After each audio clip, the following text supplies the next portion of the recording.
नमस्कार okay yes Good morning to all of you, respected teachers and my dear friends. So today I am presenting my topic Plato in the Western Political Thinker. जैसा कि सभी लोगों ने बताया प्लेटो के बारे में कि he was a Greek thinker, तो मैं ये कहना चाहूँगी किसी भी थिंकर के बारे में जानने के लिए एटलीस्ट हमें उसका सबसे पहले बैकग्राउंड जानना जरूरी है, क्योंकि जब हम बैकग्राउंड किसी भी थिंकर का देखते हैं तो उससे कई सारे उसकी थ्योरीज, उसके सारे कॉन्सेप्ट वो हमारे क्लियर हो जाते हैं कि उन्होंने ऐसा क्यों दिया। हम पढ़ रहे हैं theory of education, theory of justice, theory of philosopher Kings, but उसका मेन जेनेसिस जो होता है वो उसने जो अपना एनवायरनमेंट, जो कंडीशंस उसने फेस की उसके अकॉर्डिंग पे वो एक जो ग्रीक में उनका जन्म हुआ था, उन्होंने जब वो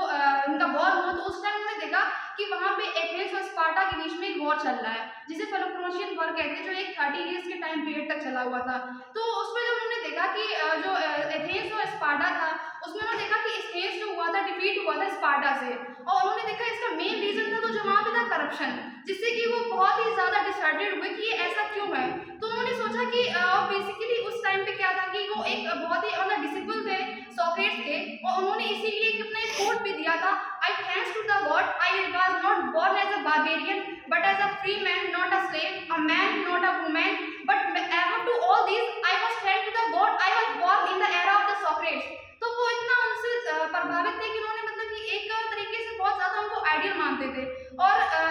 जो सॉक्रेट्स था उनको मतलब कि ऐसा बोला जाता है कि उनको पॉइजन देके उनकी डेथ कर दी गई, जो ये बात उनको बहुत ही तरीके अंदर से प्रभावित की कि बताओ एक इस एरे के जैसे वाइजेस्ट मैन को इस तरह से मृत्यु दी जा सकती है, तो ये जो इस टाइम का जो सिस्टम चल रहा है वो कितना खराब है, कितना ज्यादा करप्शन हो रहा है। तो उन्होंने देखा कि यहाँ पे जो मेजोरिटी रूल था वो पीपल के द्वारा हो रहा था, जिसके द्वारा इन्होंने करप्शन बहुत ज्यादा, तो वो इस तरह से डेमोक्रेसी को भी हेट करते थे कि democracy is not good form of the government. तो उनका मेन जो ओवरऑल द कॉन्सेप्ट था उनकी थ्योरीज और कॉन्सेप्ट्स का उनका एक था आइडियल स्टेट का, क्योंकि उन्होंने जो देखा वो करप्शन देखा तो उन्होंने लगा कि मुझे एक ऐसा स्टेट करना जो एक आदर्शात्मक रूप में स्थापित हो और जिसमें कि हर तरीके का न्याय हो, एजुकेशन होगा तो लोग अपने आप में शिक्षित होंगे, कोई भी गलत चीज करने से पहले एक डिसीजन लेंगे, उनके एटलीस्ट उनके माइंड मेकअप होगा कि हाँ हम ये कर रहे हैं तो क्या ये सही है या गलत है। और उसके बाद उन्होंने सोचा कि जो मेन एक सोल होता है कि ट्रेट होता है कि ह्यूमन हमारे ह्यूमन है उस सबके अंदर कोई ना कोई सोल है, कोई डोमिनियन स्टेटस में है, कोई लोअर स्टेटस में है। तो उन्होंने इस अकॉर्डिंग सबसे पहले अपना थ्योरी दिया कि थ्योरी ऑफ द आइडियाज और फॉर्म्स, जिसके अंतर्गत उन्होंने बोला कि जो मैटर्स है वो इज नॉट अ रियल, जो उसके बाहर है एक बियॉन्ड जो है उसके बाहर रियलिटी है, जिसके अकॉर्डिंग उन्होंने जो डिफाइन किया दो मैटर्स का, इंटेंजिबल और टेंजिबल, जिसमें कि जो हमें दिखाई दे रहा है इट्स जस्ट अ फॉर्म, और जो रियलिटी का फॉर्म है, आज हम ये टेबल चेयर जो भी देख रहे हैं it's just a form, it's not a real, जो इसका एक माइंड मेकअप है वो अलग से ही रियलिटी शो करता है। तो उन्होंने कहा उस चीज को जानो जो रियल है, ये it's just a matter, it's changing, it's not a permanent. तो ये उनका एक थ्योरी आइडिया ऑफ थ्योरी था, जिसके बाद उन्होंने अपना एक कॉन्सेप्ट दिया उनका जो मेन था कि जस्टिस। उन्होंने अपनी बुक रिपब्लिक, जिसको उनका मेन कंसेप्ट पॉइंट था जस्टिस, रिपब्लिक में उन्होंने बोला लेकिन जस्टिस कैसे लाया जाए, ऐसे तो हम किसी को जस्टिफाई नहीं कर देते कोई भी चीज है। तो उन्होंने उसका बेस दिया कि सबसे पहले ह्यूमंस को जानो कि what they are needed and what they are requirement. तो उन्होंने जस्टिस को जानने के लिए उसका बेस दिया थ्योरी ऑफ सोल्स। सोल्स क्या है, हमारे सबके अंदर एक आत्मा है जिसके जो कि ये गाइडेड करती है मेन ट्रेड से, जिसमें आता है रीजन, स्ट्रेंथ और मतलब रीजन, करेज और एपेटाइट। जिसमें रीजन क्या होता है, जब 3 सोर्स होती हैं, कोई भी पर्सन है XYZ, तो अगर हम उसमें देखें रीजन किसका गाइडेड होता है, जिसमें जो ट्रेड डोमिनियन करेगा उसके अंदर रीजन होगा, तो उन्होंने उसको फिलोसोफर किंग की कैटेगरी दी जाएगी अगर जिसके अंदर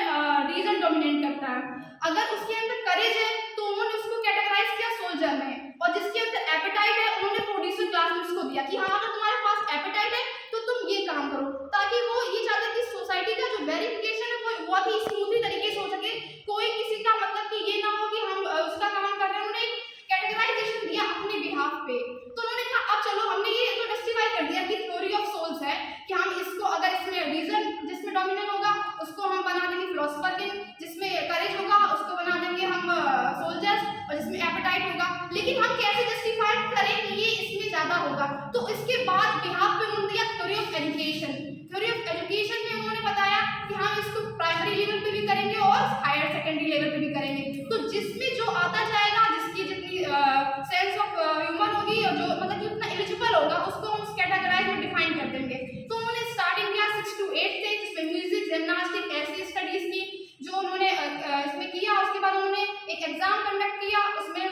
क्वालिफाई किए, फिर 2 ईयर्स का मिलिट्री ट्रेनिंग दिया, फिर जो क्वालिफाई कर जाते थे उन्हें नेक्स्ट लेवल के लिए बोल दिया कि आप हायर एजुकेशन के लिए जाएं, और जो नहीं थे उसको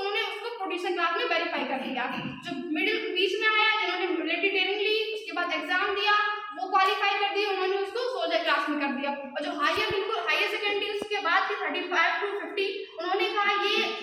उनके पास जो रीजन मेन ट्रेट है वो डोमिनियन स्टेटस में कर रहा है, तो इनको हम देंगे फिलोसोफर किंग का, जो कि रूल करेंगे, क्योंकि उनके पास रीजन मेन है, तो वो जान सकेंगे कि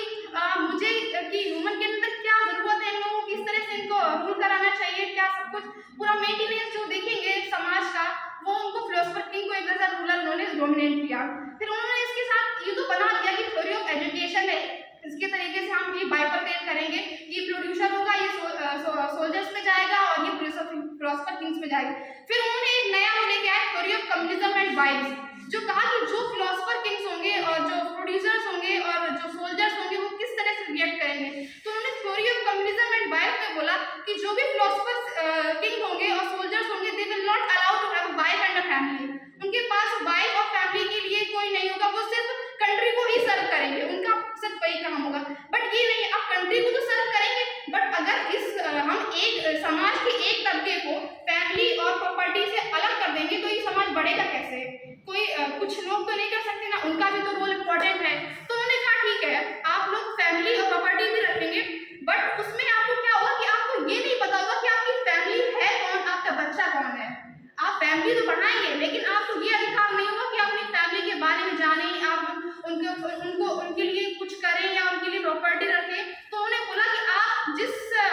अगर फिलोसोफर किंग है या सोल्जर है, तो आप सेम मेरिट की वुमेन से आप शादी कर सकते हैं और आप उसके साथ रिलेशनशिप में रह सकते हैं, लेकिन जब आपका वो चाइल्ड अगर होता है तो उसको एज अ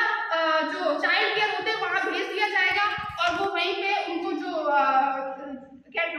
केयरिंग वाले होंगे वो वहीं उसको केयर करेंगे। आप जा सकते हैं, मतलब कि उनको उसकी आइडेंटिटी नहीं होगी ये उनका बच्चा है या नहीं है। प्रोड्यूसर क्लास को कहा कि सिर्फ वही फैमिली को अपनी इनहेंस करेंगे और प्रॉपर्टी रख सकते हैं। तो इसके प्रयास पे उन्होंने theory of communism and vibes किया। तो उन्होंने कहा कि इस तरीके से हम देखेंगे कि समाज में हर कोई जो अलग अलग में बाइफरकेट किया, सोल्जर, प्रोड्यूसर, और उन्होंने इस तरह से वो जस्टिस भी स्टैब्लिश कर सके कि कोई किसी के काम में इंटरफेयर नहीं करेगा, सब स्मूथली अपना वर्क करेंगे। तो ओवरऑल उन्होंने सोचा कि हम इस तरह से एक आइडियल स्टेट को स्टैब्लिश कर सकते हैं, क्योंकि उनका मेन इनडायरेक्टली और डायरेक्टली एक एम ही था, I to establish an ideal society. तो जिसके बेस पे उन्होंने कहा कि हम आइडियल सोसाइटी स्टैब्लिश करने के लिए क्या कर सकते हैं, हम theory of ideas of forms लेके आएंगे, जिसकी वजह लोग जाने कि what is the main reality of the society, के जो लोग भ्रम में जी रहे हैं कि हाँ ये सत्य नहीं, इसके पीछे भी एक संसार जो रियलिटी को शो ऑफ करता है। थ्योरी ऑफ एजुकेशन लेके आए, उन्होंने कहा कि थ्योरी ऑफ एजुकेशन के थ्रू हम लोगों को जागरूक कर सकते हैं कि उनका कोई काम है तो किस तरह से वो इस करप्शन को रोक सकते हैं।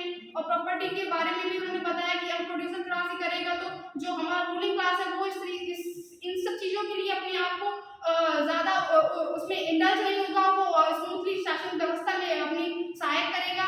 और थ्योरी ऑफ कम्युनिज्म वाइब की, तो उन सबका ओवरऑल यही था कि I have to establish an ideal society by the form of these theories and concepts. So thank you.